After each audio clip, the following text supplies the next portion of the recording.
The video began to circulate, and millions of people around the world held their breath. Sarah Miller, teary-eyed but determined, held up a guitar as her 5-year-old son, Daniel, sitting next to her with his face partially reconstructed after multiple surgeries, smiled with a confidence that defied all odds. They said he'd never speak, Sarah began, her voice firm despite the excitement. They said he would never sing. The silence that followed was deafening, loaded with expectation. And then, against all medical predictions, that little voice began to rise, imperfect but powerfully pure, singing about a love that endures forever. In that instant, as mother and son joined their voices, something extraordinary happened. An invisible wave of hope that spanned continents and touched hearts that had forgotten how to believe. But what no one knew was that behind the scenes of that viral moment lurked an even more intense battle that threatened to destroy everything they had built. Boston, 3 weeks after Daniel's birth. The apartment that once looked like a mausoleum of painful memories was now transformed into a battlefield of survival. Apnea monitors, feeding pumps, medications arranged meticulously on the kitchen table, and at the center of it all, an exhausted mother trying to stay on her feet. Sarah hadn't slept more than 2 consecutive hours since she had brought Daniel home. His medical needs were complex. In addition to the facial malformation that made it difficult for him to eat, he suffered from respiratory problems common in premature infants and needed constant monitoring. "You can do that," she muttered to herself as she prepared the tube feeding that Daniel needed to receive every 3 hours. One moment at a time, one breath at a time. The piano in the corner of the room remained silent. The YouTube channel, which had grown to nearly 500,000 subscribers during her pregnancy, had been abandoned for weeks. The last update had been a brief video recorded at the hospital, showing only Daniel's little hands holding his finger, with a succinct explanation of the premature birth and the challenges they faced. "I'll be back when I can," she had promised her followers. "Please keep them in your prayers." The response had been overwhelming. Thousands of messages of support, offers of financial help for medical expenses, and even medical specialists offering free consultation. Sarah barely had time to process all of this as she navigated the maze of doctor's appointments, therapies, and the constant exhaustion of solo motherhood. One afternoon, while Daniel was finally asleep in his specially adapted crib, Sarah collapsed on the couch, silent tears streaming down her face. The apartment was a mess. She couldn't remember the last time she had showered, and loneliness threatened to swallow her. "Dave, how am I going to do this?" she whispered into the void. "How can I be all he needs?" That's when the doorbell rang, startling her. In the hallway, he found Eleanor, the elderly lady he had met in Nashville, holding a suitcase and a covered plate that exuded the comforting aroma of roast chicken. "I thought you might need help," Eleanor said simply, as if she had traveled more than 1,000 miles for a perfectly ordinary reason. "How do you—" Sarah began, confused. "God told me to come," Eleanor replied with the naturalness of someone commenting on the weather. "And I learned long ago not to argue when he speaks clearly." Eleanor wasn't just a comforting presence. She was a force of nature disguised in a frail 78-year-old body. In the days that followed, she turned chaos into order, establishing routines, teaching Sarah how to manage Daniel's medical care efficiently, and most importantly, creating spaces for Sarah to breathe. "Go take a decent bath," Eleanor ordered on the 3rd day. "Then I want to hear you play that piano. It's gathering dust, and talents shouldn't be buried." "I don't have time for music right now," Sarah protested faintly. "Nonsense," Eleanor replied, already rocking Daniel with the confidence of someone who had raised 3 children and helped raise 7 grandchildren. "Music is your language with God, and you two need to talk." Reluctantly, Sarah sat down at the piano that night. His fingers, clumsy from lack of practice, found a hesitant melody that gradually gained confidence. It was a new song, born of the experience of the past few months, not just of pain, but also of a fierce, protective love she had never known she was capable of feeling. Eleanor watched from her armchair, Daniel asleep in her arms. "That's how healing begins," she said softly when Sarah finished. "Not by denying pain, but by transforming it into something beautiful." 2 weeks later, encouraged by Eleanor, Sarah recorded recorded a new video for her channel. It wasn't polished or rehearsed, just her sitting at the piano, with Daniel sleeping in the adapted stroller next to her. "Hello, everyone," she began, her voice trembling but determined. "I apologize for my disappearance. The last few weeks have been, well, transformative." She paused, taking a deep breath. "Many of you have been asking about Daniel, about how we are. The truth is, it's been the hardest journey of my life. My son was born with a condition called rare facial cleft, which affects not only his appearance, but also basic functions like breathing and eating." Sarah turned the camera briefly to show Daniel, her small face still scarred by the malformation,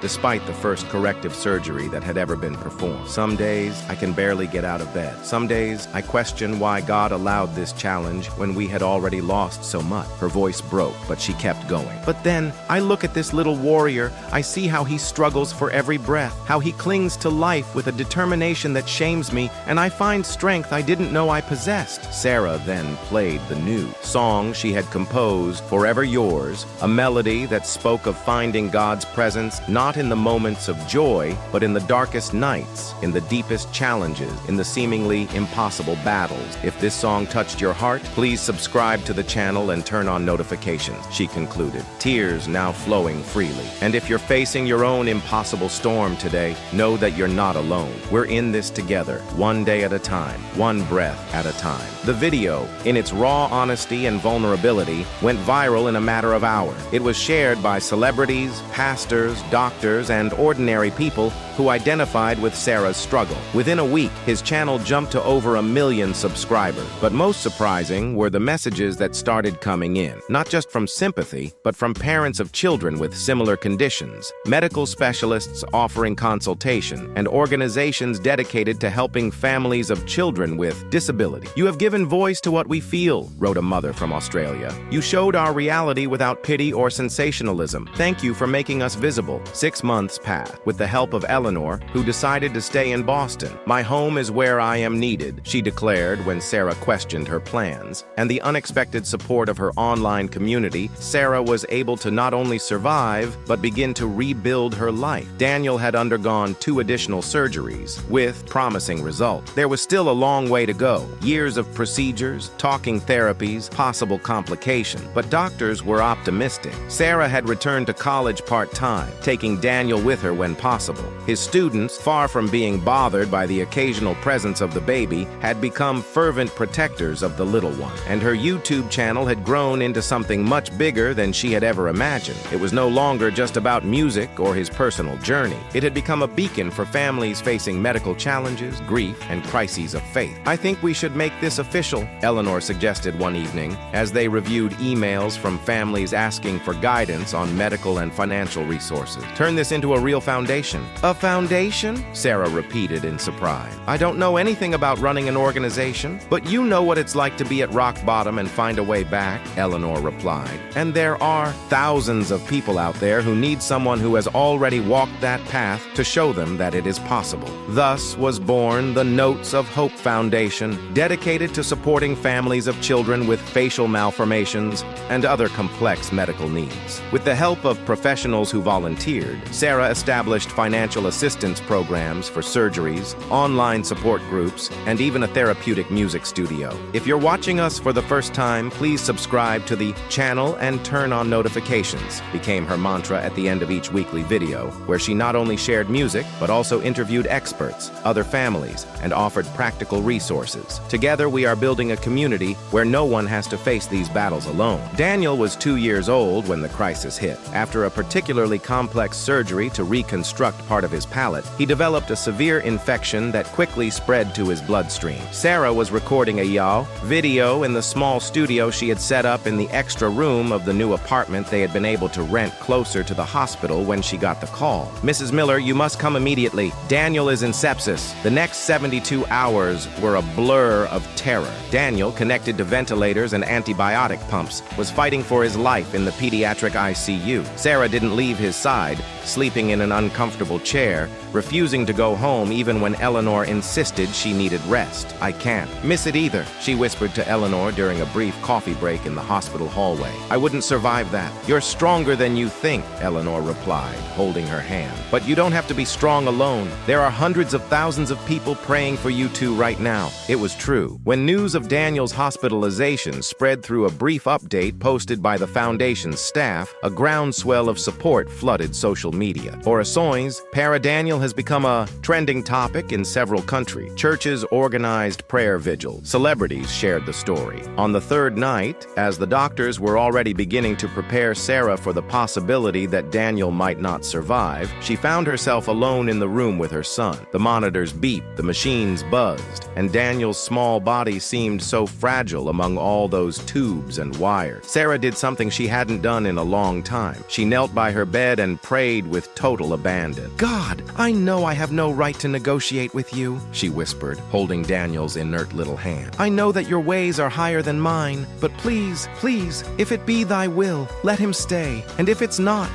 his voice cracked, "if it is not, give me strength to accept thy will, to keep believing that you're good, even when I don't understand." As she prayed, Sarah began to sing softly, not one of her compositions, but an old hymn her grandmother used to sing about God's faithfulness through the storms of life. His voice, initially shaky, gained strength as the melody flowed. That's when he felt a slight squeeze in his finger. Daniel's eyes, one perfectly blue like David's, the other partially reconstructed but still expressive, were open, watching her with an intensity that seemed beyond her 2 years. "Mommy," he whispered through the oxygen tube, his first clear word since the surgery. "Sing more." Daniel's recovery was described by doctors as remarkable and inexplicable. Within a week, he was out of the ICU. In 2, he was discharged home, still weak but definitely out of danger. During those days in the hospital, Sarah had recorded small moments of her journey, not to share publicly, but as a personal diary, a way to process the whirlwind of emotions. She had captured that precious moment when Daniel had asked her to keep singing, and in the days that followed, as he had begun to sing along with her, her little voice distorted by the malformation not yet completely corrected, but determined and surprisingly in tune. "He has his gift," Eleanor noted, watching Daniel try to keep up with Sarah in a stripped-down version of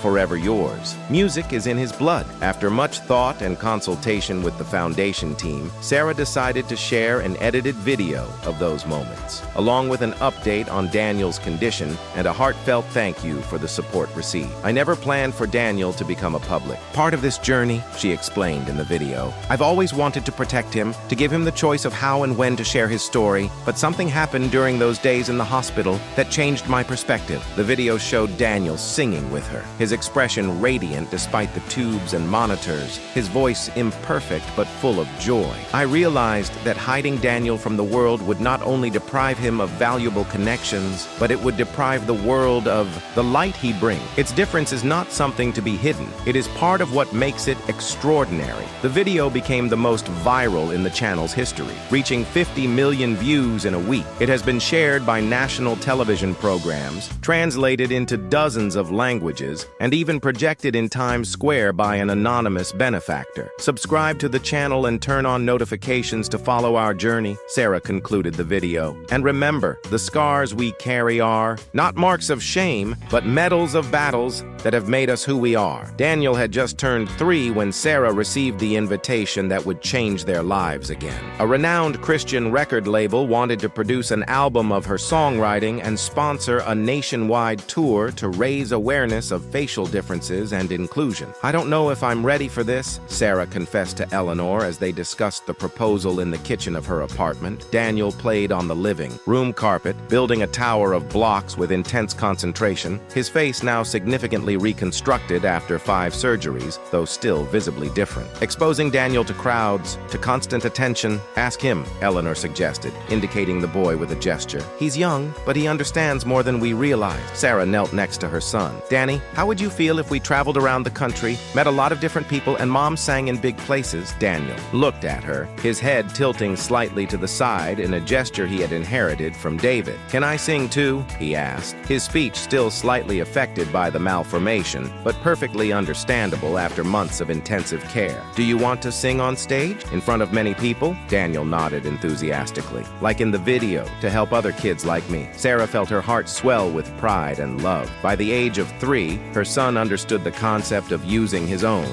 experience to help others, a wisdom that many adults never attain. The Forever Tour began in Boston and toured 30 cities in 3 months. It wasn't just concerts. Each event included talks by medical experts, resources for families affected by facial malformations, and opportunities for children with visible differences to share their own stories. Daniel became the unexpected star of the tour. In each city, he would take the stage for a special song with Sarah, a stripped-down version of a Forever Your that had been adapted for his childlike voice. Her confidence on stage, her infectious joy, and her visible resilience touched hearts in a way that transcended words. "I never imagined I'd be here," Sarah confessed during the Nashville show, returning to the city where it had all begun with that providential meeting with Eleanor. 3 years ago, I was in this same city, pregnant, widowed, and desperate, wondering if I could survive the next day. She paused, glancing at Daniel, who was waiting backstage with Eleanor, waving excitedly. "I'm not going to lie and say that everything was easy. Each day still brings challenges. Daniel will face more surgeries, more obstacles. I still miss David every day.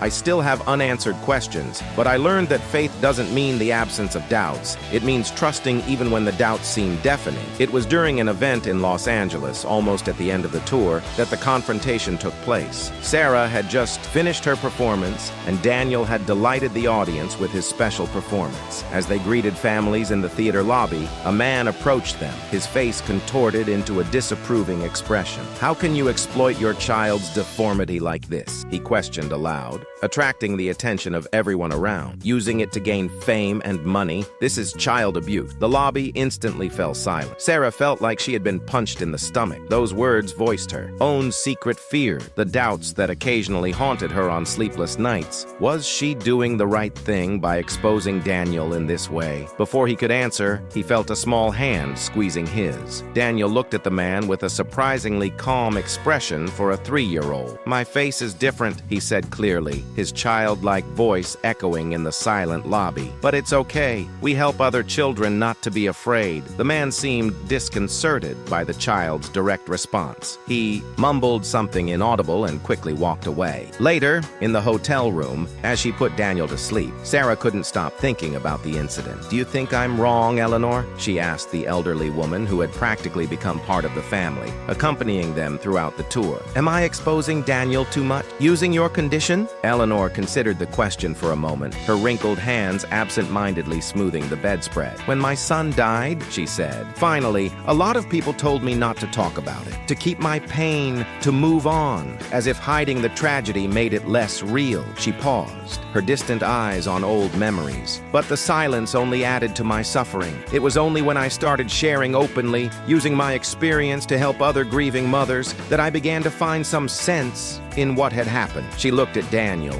asleep peacefully, his small chest rising and falling at a leisurely pace. "You're not exploiting his condition. You're normalizing it, showing the world that facial differences do not define a person. And more importantly, you're allowing him to find purpose in his own journey from an early age." Sarah nodded slowly, Eleanor's words calming her doubts, at least temporarily. "Besides," Eleanor added with a smile, "that boy loves the spotlight. Did you see how he waves to the audience? Just like his father." The tour concluded in New York City with a special event at Lincoln Center. By this time, Sarah and Daniel's story had been featured on national television shows, mainstream magazines, and even in a short documentary produced by an independent studio. For the final presentation, Sarah had prepared a surprise. Backstage, she knelt before Daniel, adjusting her miniature bow tie that matched her own navy blue dress. "Remember that new song we've been practicing? The one that Dad wrote?" Daniel nodded enthusiastically. In recent weeks, Sarah had found among David's archives an unfinished composition, a lullaby that he had started writing when he learned of the pregnancy. With the help of a music producer, she had completed the song, turning it into a simple but powerful duet. "We're going to sing to Dad today," she said softly, "and for all the people who need to remember that God's love lasts forever, even when we can't see or feel." The moment when mother and son took the stage was captured by hundreds of cameras. Sarah, elegant in her blue dress that highlighted excited, her eyes, and Daniel, adorable in his miniature suit, holding his mother's hand tightly but with a surprising confidence for such a young child. "Tonight, we'd like to share something very special," Sarah announced to the audience. "A song that my late husband, David, started writing for our son before he was even born. A song that talks about a love that transcends time, distance, and even death." The video began to play on the big screens, and millions of people around the world watching the live broadcast held their breath. Sarah, teary-eyed but determined, strummed the guitar while Daniel, sitting next to her, waited for her cue. "They said he would never speak," Sarah said, her voice firm despite the emotion. "They said he would never sing." The silence that followed was deafening, loaded with expectation. And then, against all medical predictions, that little voice began to rise, imperfect but powerfully pure. "Forever, God is faithful forever, strong and unchangeable forever. God is faithful forever. He is the same." Sarah's voice joined his in the chorus, their voices intertwining in a harmony that transcended technical perfection.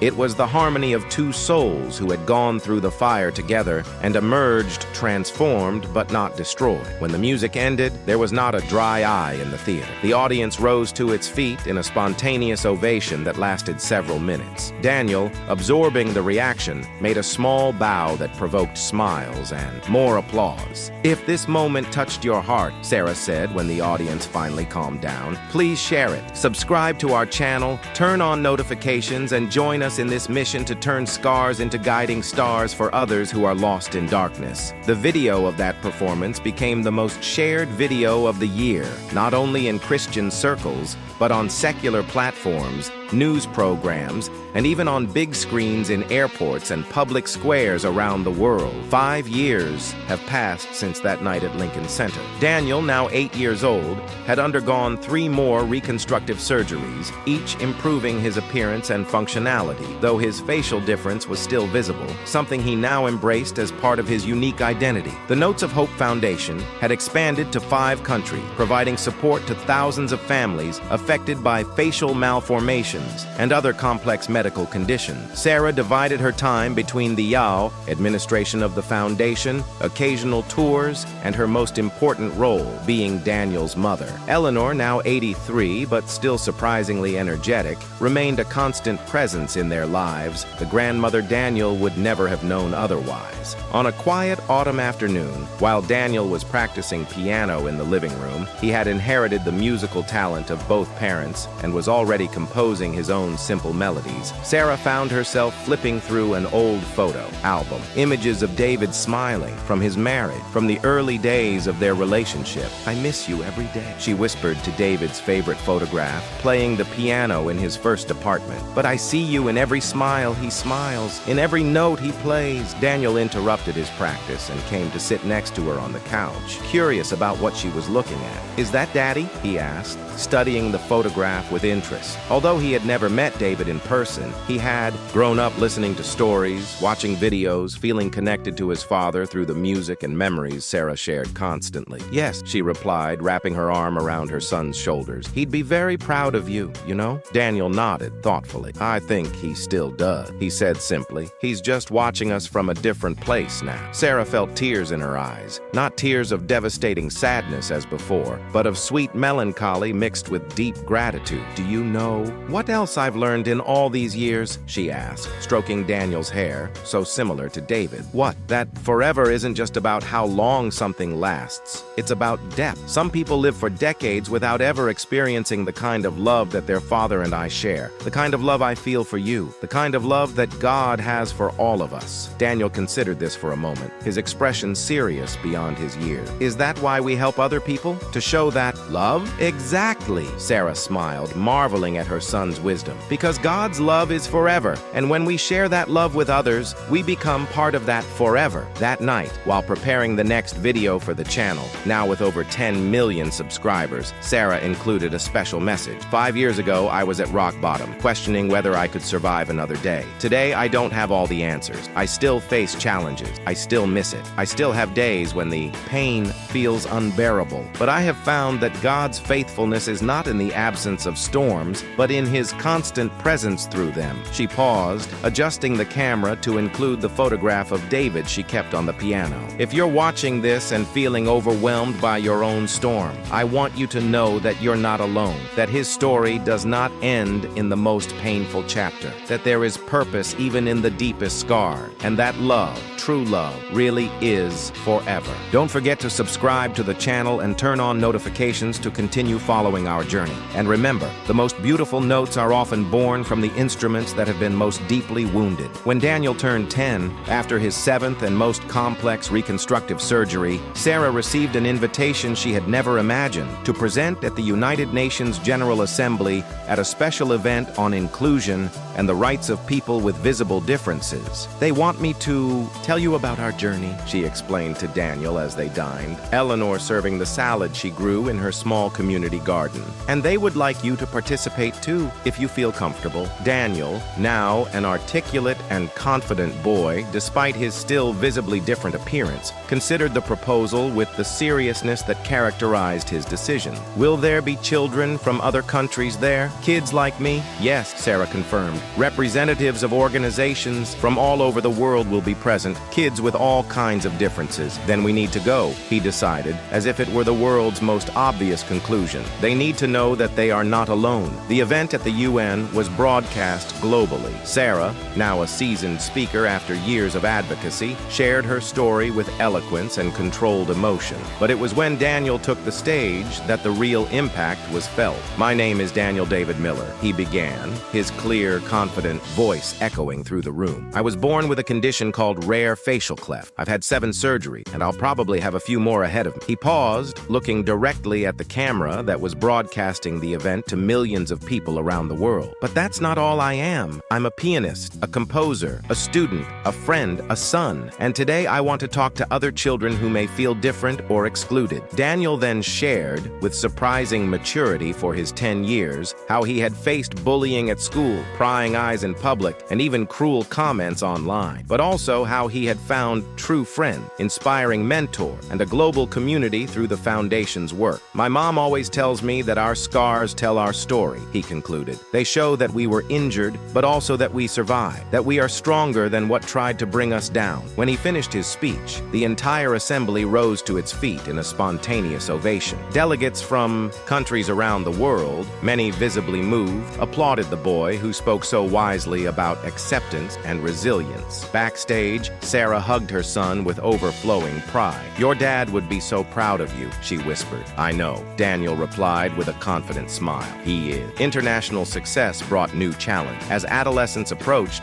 Daniel began to question his public role and his identity beyond the story that had become so well known. At the age of 12, after returning from a particularly grueling tour of Europe, where they had visited hospitals and treatment centers for children with facial malformations, Daniel confronted Sarah with a question she had dreaded for years. What if I don't want to do that anymore? He asked over dinner, his voice breaking occasionally with the changes of puberty. What if I want to be just a normal kid, not the kid with the different face that everyone knows? Sarah felt her heart tighten. He had prepared for this moment, knowing that eventually Daniel would need to define his own identity, separate from the narrative they had built together. Then that's exactly what you're going to be, she replied without hesitation. This has always been your story to tell, Danny. You have every right to decide how and when to share it, or whether you want to share it. But what about the foundation? The people who count on us? The videos? The foundation will continue its work, Sarah assured. I can reduce your stake or remove it altogether if you prefer. I never wanted you to feel like your life doesn't belong to you. Daniel was silent for a long moment, fiddling with the food without actually eating. I don't know what I want, he admitted finally. Sometimes I love what we do, seeing the children's faces when they realize that they are not alone. That means a lot. But other times, I just want to play video games with my friends without anyone recognizing me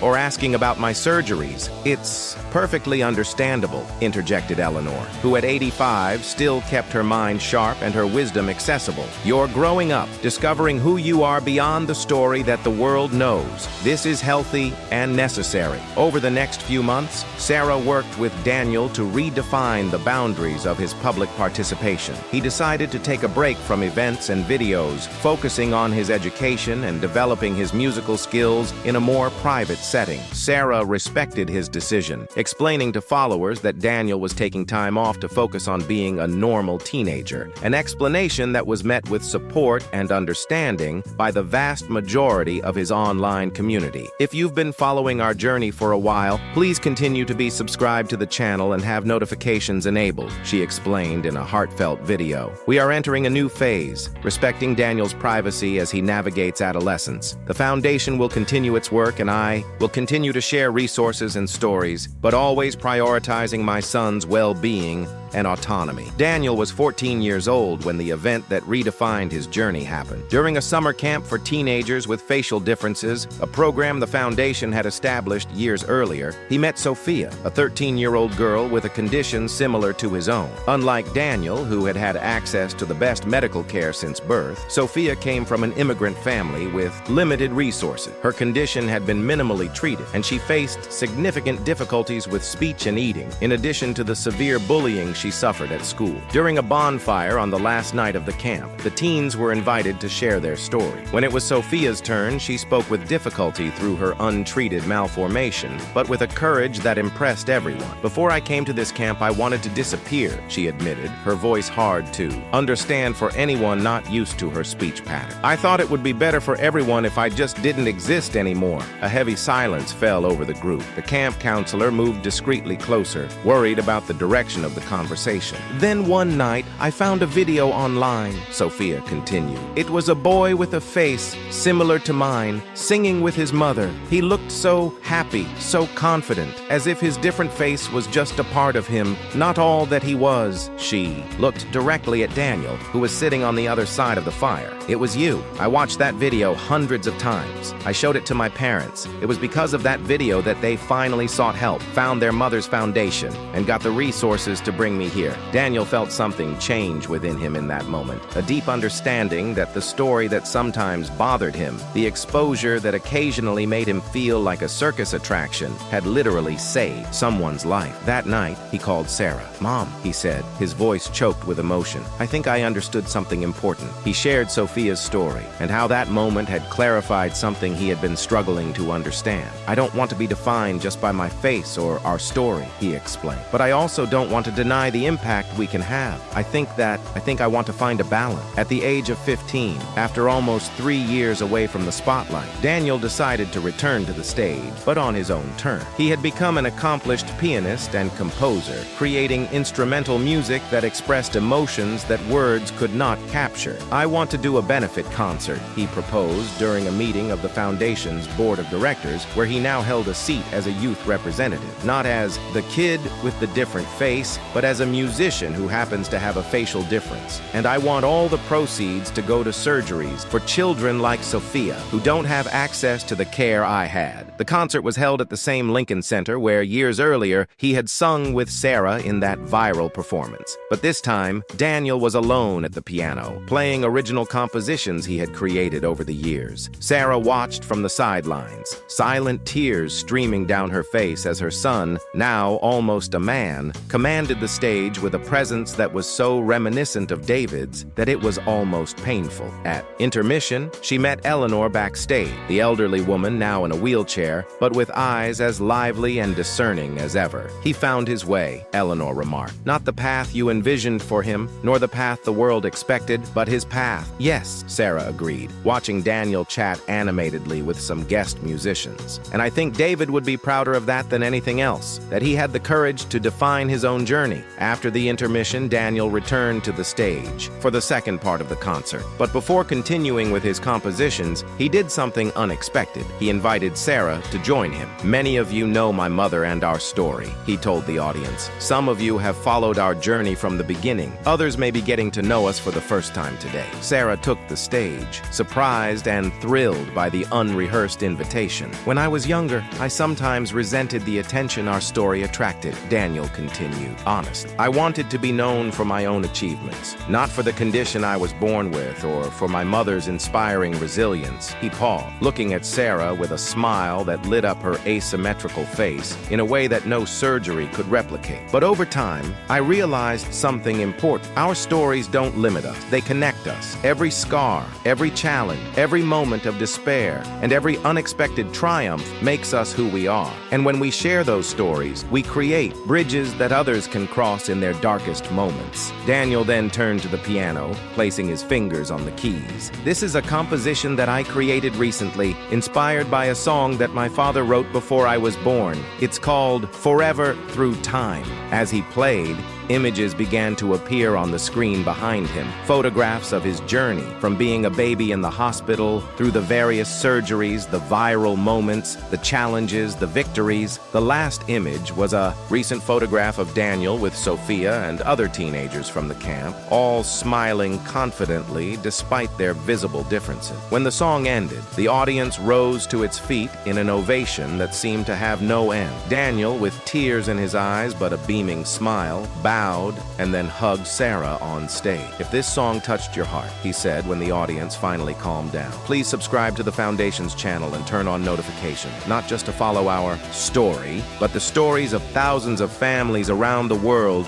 who are discovering that their scars can become their greatest strengths." 5 years later, the scene was very different. Daniel, now 20, was graduating with honors from Berklee College of Music, the same institution where his parents had taught. Sarah, at 52, continued to lead the Notes of Hope Foundation, which now operated in 12 countries and had helped more than 10,000 families access medical treatment and psychological support. Eleanor had passed away peacefully 2 years earlier at the age of 88, leaving a legacy of wisdom and love that lived on in the lives she had touched. Daniel had composed a special piece for his funeral, The Mentor, which had since been adopted as the Foundation's unofficial theme. After the graduation ceremony, Sarah and Daniel walked through the Berklee campus, past the auditorium where David had collapsed on that fateful day that had changed their lives forever. "Sometimes I wonder what it would have been like," Daniel reflected, pausing to look at the building. "If he hadn't gotten sick, if I had been born without the cleft, if only we had been an ordinary family." Sarah considered the question, feeling the weight and lightness of all the years that had passed. "I think we would have been happy," she replied honestly, "but we wouldn't have touched so many lives. We wouldn't have met Eleanor. We would not have built the foundation. You'd probably still be a musician.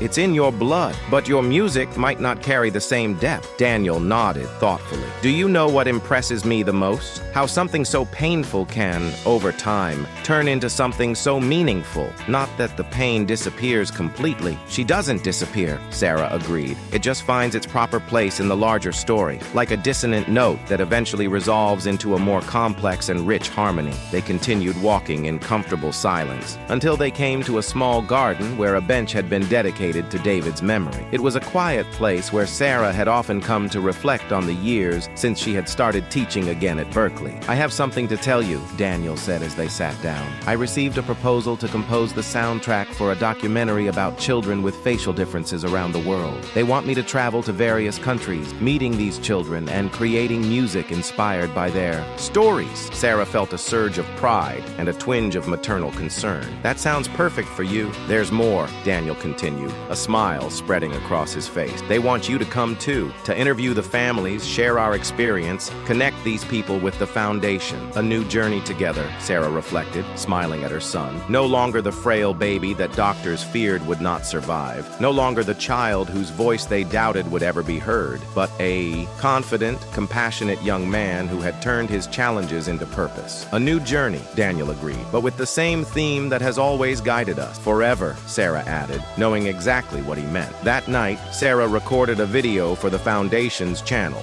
which now had more than 20 million subscribers and had become a platform for stories of hope and transformation from around the world. 20 years ago, I was in a hospital room, holding my newborn son with a face that doctors called severely malformed, and wondering how we were going to survive the next day," she began. the camera capturing the serenity the years had brought to her face, still beautiful despite the frown lines that told the story of her struggles and joy. Today, I watched this same son graduate with honors, ready to take his music and his message to the world. Our journey was not easy. There were days of despair so deep that breathing seemed impossible. There were nights when I questioned every decision, every choice, every step of the way. She paused, a soft smile lighting up her face. But through it all, one truth has remained constant. God's love is forever, not because he removes our storms, but because he navigates through them with us. Not because he spares us pain, but because he gives purpose to even our deepest scars. The camera zoomed in to reveal Daniel sitting next to her, his face still visibly different despite multiple surgeries, but radiant with a confidence and peace that transcended physical appearance. If you're watching this and facing your own dark valley, we want you to know that you're not alone, Daniel added, that his story does not end in the most painful chapter, that there is beauty waiting to emerge from the ashes of your broken dreams. Subscribe to our channel and turn on notifications to keep up with the next phase of our journey, Sarah concluded, as we travel the world to meet other families whose stories, like ours, are living testimonies that love, hope, and faith truly endure forever. As the camera zoomed out, capturing mother and son side by side, their visible differences, but their deepest and most significant similarities, a soft melody began to play in the background. It was Daniel's original composition, Forever Through Time, a piece that began with hesitant, broken notes, evolved through turbulent and dissonant passages, and finally emerged into a harmonic resolution of transcendent beauty. It was their story, translated into music, a story of loss and gain, of despair and hope, of death and rebirth, a story that would continue to resonate through time, touching lives far beyond their own days, forever.